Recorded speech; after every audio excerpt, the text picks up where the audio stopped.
Audio Jungle.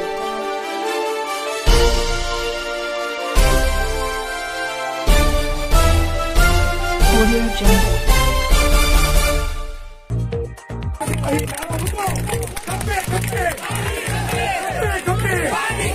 Mayor से आपको शान अली शेख की रिपोर्ट देते चले। मेयर एसयूपी और किसान इत्तेहाद की जानिब से राइस कैनाल और उनसे निकलने वाले ककोल नहर समेत मुख्तलिफ नहरों में पानी की किल्लत के खिलाफ एहतजाजी मुजाहरा।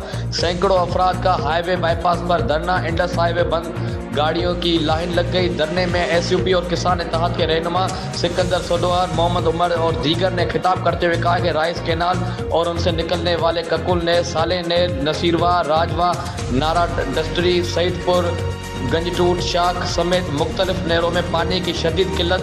पानी ना होने की वजह से किसान शदीद परेशान हैं, जबकि एसएसपी दादू के अहकाम पर एसएचओ बी सेक्शन और डीएसपी मोटरवे कमर दमा खोसों ने किसानों से मुज़ाकरात करके धरना ख़त्म करवाया और किसानों के असरार पर राइस कैनाल के इंजीनियर नजीम जोकियों से फ़ोन पर रब्ता किया, जिसने कहा इस वक्त हाई कोर्ट में पेशी पर हूँ, किसानों को कहें धरना ख़त्म करें, मंगल तक पानी की किल्लत ख़त्म हो जाएगी, जिस पर मुजाहिरीन ने धरना ख़त्म किया।